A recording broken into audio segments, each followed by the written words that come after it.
आज की इस वीडियो में हम ग्रामर का एक पोर्शन जो है वो लेंगे और उसको देखेंगे और उसमें से इम्पॉर्टेंट जो चीज़ें हैं वो करेंगे। एग्ज़ाम के पॉइंट ऑफ व्यू से ग्रामर के पोर्शन में एसेस इंक्लूड हैं और ट्रांसलेशन आती है, आपने इडियम्स करने होते हैं और इसी तरह से ऑब्जेक्टिव में आपको करेक्शंस आ जाती हैं। ठीक हो गया जी।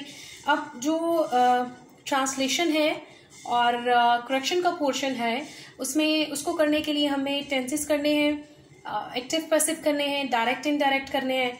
ठीक है, उसके अलावा आपको तकरीबन सारी ही जो ग्रामर के इम्पोर्टेंट पार्ट्स हैं उनको रिवाइज करना पड़ेगा, जिसमें आपके पार्ट्स ऑफ स्पीच जो है वो सारे ही आ जाएंगे। लेकिन आज जो है वो हम एक पार्ट को टच करेंगे, दैट इज एसे राइटिंग। ठीक हो गया जी। एसे क्या चीज़ है? एसे को कहा जाता है कि it's a small piece of writing on a particular subject, यानी एक मुख्तसर सी एक राइटिंग है, एक मुख्तसर सा लिखा हुआ पीस ऑफ राइटिंग है जो कि ख़ास मौजू पे लिखी जाती है। जैसे आपको एग्ज़ाम पेपर में कोई एक टॉपिक दे दिया जाता है, आप लिखे जी माय हॉबी पे, माय बेस्ट फ्रेंड पे लिख दीजिए, ठीक है, इन्फ्लेशन पे लिख दीजिए। तो आपको एक टॉपिक दे दिया गया जिसपे आपने अपनी जो थॉट्स हैं उनको शेयर करना है, अपनी सोच को कि आप उस टॉपिक के बारे में या उस मौजू के बारे में क्या जानते हैं या क्या समझते हैं, उसको आपने लिखना है। इसी तरह से एसे का मतलब है अटेम्प्ट करना, ट्राई करना, यानी कोशिश करना, आप किसी काम को करने की कोशिश कर रहे हैं। एसे की 4 टाइप्स होती हैं। मैं जो है वो इस लेवल पे आपको फिलहाल एसे की टाइप्स में डिटेल में नहीं जा रही। ठीक हो गया। और हम जितने भी आपके 5 ईयर पेपर्स में इम्पॉर्टेंट एसेज हैं पहले उनको देखेंगे और उसके बाद फिर हम जितने मैक्सिमम एसेज कर सकेंगे हम उनको करेंगे। बहुत सारे ऐसे एसेज हैं जो कि बार बार और तकरीबन हर साल हर पेपर में रिवाइज होते हैं। आप में से जितने लोग खुद ऐसे लिख सकते हैं आप ज़रूर लिखें। ठीक हो गया। आप अपने खुद से अगर ऐसे लिख सकते हैं तो ऐसे को लिखिए। ये जो ऐसे आज हम करेंगे उसको अगर आप खुद लिख सकते हैं तो उस ऐसे को खुद लिखें और उसको ज़रूर आप मुझे व्हाट्सएप करें ताकि मैं उसको चेक करूं, आपकी जो मिस्टेक्स हैं उनको करेक्ट करूं और आपको गाइड करूं कि कहाँ कहाँ मज़ीद आप चीज़ों को ऐड कर सकते थे। ठीक है, और कौन सी इन्फॉर्मेशन आपको नहीं डालनी थी। आप जब भी एक टॉपिक आपको दिया गया है तो सबसे पहले आप उसके बारे में छोटे छोटे से नोट्स बना लें। ठीक है, आप छोटी छोटी सी लाइंस लिख लें, छोटे छोटे से वर्ड्स लिख लें कि इसमें आप कौन कौन सी इंफॉर्मेशन डाल सकते हैं। ठीक हो गया। फॉर एग्जांपल आपको दिया गया जी माय हॉबी, तो माय हॉबी कोई भी टॉपिक, ऐसा टॉपिक जो एक्सप्लेन किया जा सकता है तो उसके फर्स्ट पैराग्राफ में आप ज़रूर बताएं कि हॉबी असल में है क्या। ठीक हो गया। फिर आप उसमें बता सकते हैं कि कितनी डिफरेंट टाइप ऑफ हॉबीज़ होती हैं। ठीक हो गया जी। और फिर ये भी आप बता सकते हैं कि हॉबीज़ जो हैं वो किस तरह से, मतलब कौन कौन सी जो हॉबीज़ हैं वो यूज़फुल हैं। ठीक है ना। अब सारी हॉबीज़ तो आपकी शायद यूज़फुल नहीं भी हो सकती, कुछ चीज़ें ऐसी होती हैं जो हमारी हॉबीज़ में हैं लेकिन उससे आपको खुशी तो मिलती है लेकिन हो सकता है उसका आपको कोई बेनिफिट ना हो। तो हमें ये भी एक एस्पेक्ट हम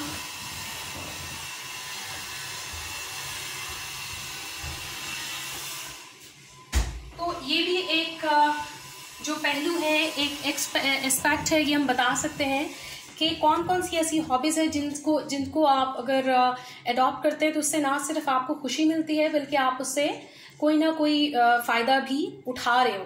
ठीक हो गया जी।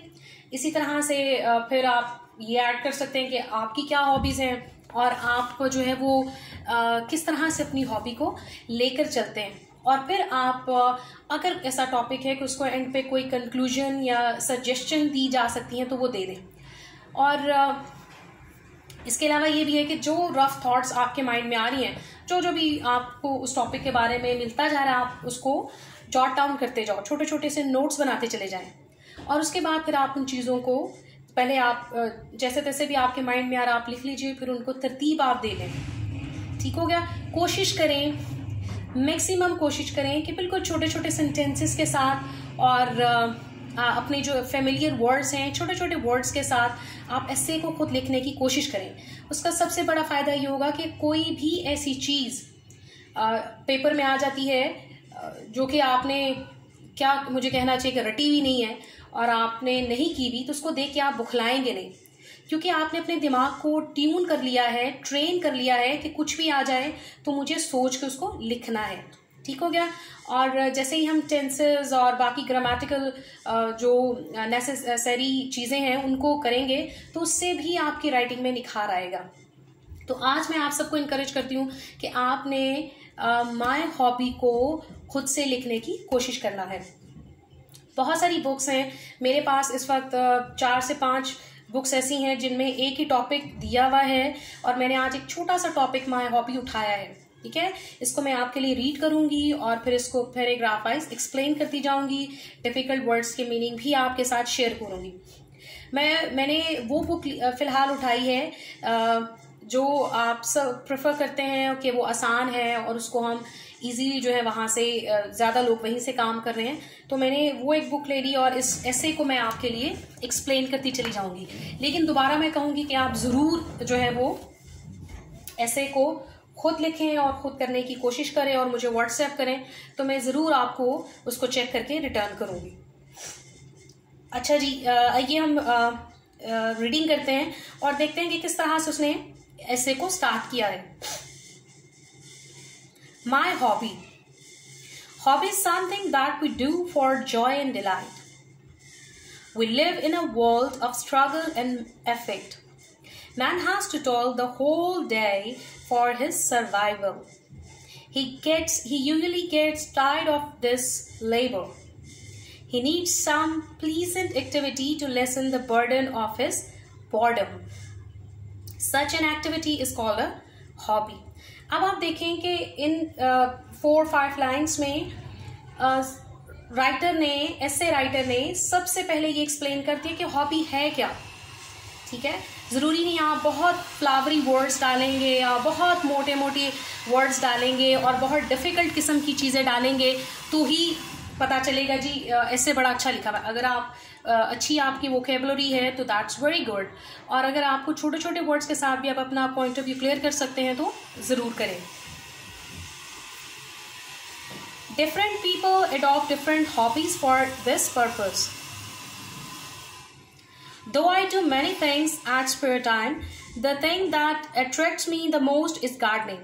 God himself first planted a garden, and it is the purest of human pleasures, says F. Bacon. Therefore, this hobby is a source of joy and pleasure for me. ठीक हो गया जी। कहता है कि हॉबी एक ऐसी सरगर्मी है जो आपको खुशी देती है। ठीक है, और दुनिया में हम सब जदोजहद और कोशिश करते रहते हैं।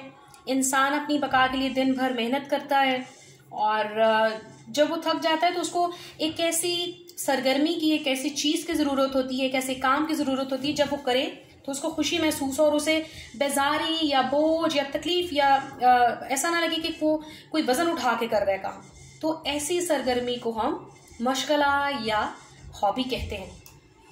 इस मकसद के लिए मुख्तलिफ लोग जो है वो मुख्तलिफ हॉबीज़ अपनाते हैं, और अगरचे मैं फालतू वक्त में बहुत कुछ करता हूँ, लेकिन सबसे ज़्यादा जो चीज़ उसकी कशिश का बायस है, उसकी इंजॉयमेंट का बायस है, वो क्या है जी? गार्डनिंग, यानी पौधे लगाना। और कहता है कि खुदा ने भी सबसे पहला काम ये किया कि उसने एक बाग लगाया।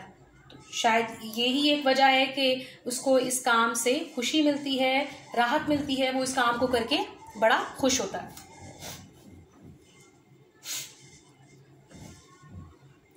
I live in a big city where life is very mechanical and noisy. In the city, there is no place of real peace and calm. Therefore, I have made a lawn in front and garden at the back of my house. In the garden, there are many kinds of trees. Many kinds of flowers also bloom in the garden. These flowers show different shades of colors. They give off sweet smell and present a beautiful view. Green trees, grassy lawn, flowers of various flowers, colors, and front wall covered with green mistletoe add to the beauty of my house. The fluttering leaves and the dancing branches of the trees attract the viewers. कहते हैं जी मैं एक बड़े शहर में रहता हूँ जहाँ जिंदगी बहुत ज़्यादा मशीनी और शोर शराबे वाली है, और शहर में कोई ऐसी जगह नहीं है जहाँ हकीकी सुकून और आराम हो।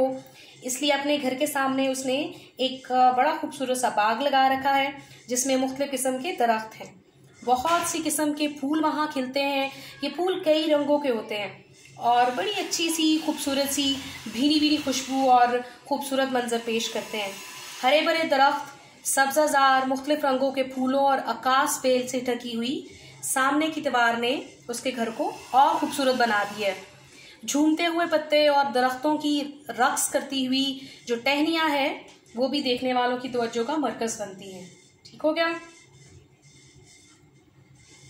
One feels happy when one hears the songs of birds sitting in the branches of these trees. A fountain plays in the middle of this garden. When it sprinkles its shower, it looks charming. I have also displayed some twinkling lights on the branches of these trees. At night, when these trees twinkle, they present an eye-catching view. The clean grass of the lawn also looks wonderful. In the morning, when I walk on the grass, wet with dewdrops, I feel fresh and happy. When these dewdrops shine in the sunshine, they look like pearls. दरख्तों की शाखों पर बैठे गीत गाते परिंदों की बोलियां सुनकर हर शख्स मसरूर होता है, खुश होता है। ठीक है? और इस बाग के बिल्कुल दरमियान में एक फवारा चलता है। जब वो अपनी फवार छिड़कता है, यानी जब उसमें से पानी निकलता है और वो हर तरफ यूं लगता है जैसे छिड़का जा रहा हो, तो ये बड़ा ही खूबसूरत दिखाई देता है। और मैंने इन दरख्तों की शाखों पर जलती बुझती जो बत्तियां हैं, रोशनियां, वो भी लगाई हुई हैं। रात के वक्त जब ये रोशनियां जलती बुझती हैं तो पुरकशिश मंजर पेश करती हैं। सब्ज़ार की साफ सुथरी घास भी भली दिखाई देती है। सुबह जब मैं शबनम से भीगी घास पर चलता हूँ तो बहुत ही ज़्यादा खुशी महसूस करता हूँ।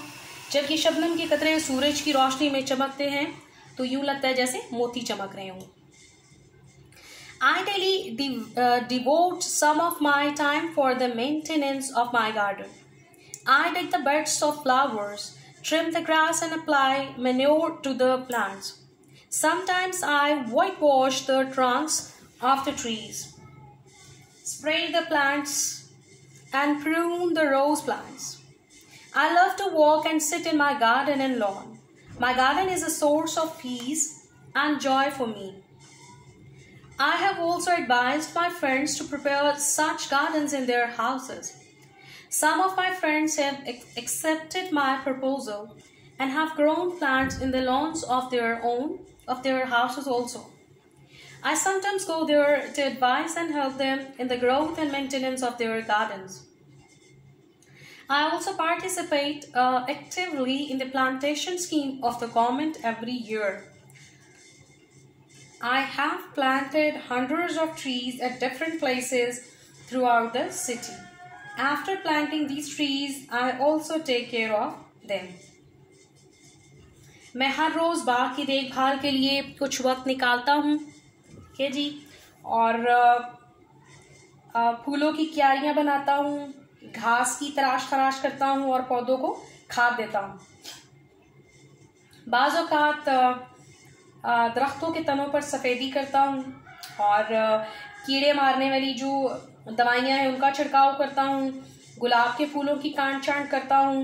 मुझे अपने सब्ज़ार और बाग में बैठना और काम करना पसंद है। सॉरी, मेरा ये बाग मेरे लिए खुशी और सुकून का बाहिस है। मैं अपने दोस्तों को भी मशवरा देता हूँ कि वो इस किस्म के सब्ज़ार और बाग घर में लगाएं।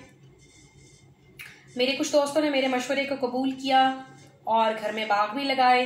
मैं बाज़ औक़ात बाग की देखभाल और परवरिश के लिए मशवरे देने और इनकी मदद के लिए इनके घर जाता हूँ। ठीक है? मैं हर साल हुकूमत की शजरकारी मुहिम में भी हिस्सा लेता हूँ। मैंने शहर के मुख्तलिफ हिस्सों पर बहुत सारे पौधे भी लगाए हैं और ये पौधे लगाने के बाद मैं इनकी देखभाल भी करता हूँ। ये बहुत छोटा सा ऐसे था, 15 मार्क्स का ऐसे होता है। आप मेरा नहीं ख्याल कि बहुत लंबा ऐसे लिखें, लेकिन जितना भी आप लिख रहे हैं 1-1.5 सफ़े का, या कम से कम आपकी जो एग्ज़ाम पेपर की शीट है उस पर 2 पेजेस का तो ऐसे होना चाहिए। और आप जितना भी लिख रहे हैं उसमें मिस्टेक्स कम से कम हो, ग्रामर की भी और स्पेलिंग मिस्टेक्स भी। तो अगर आपने बहुत लंबा लिखा है लेकिन वो भरा पड़ा है मिस्टेक्स के साथ, तो उसका कोई फ़ायदा नहीं है।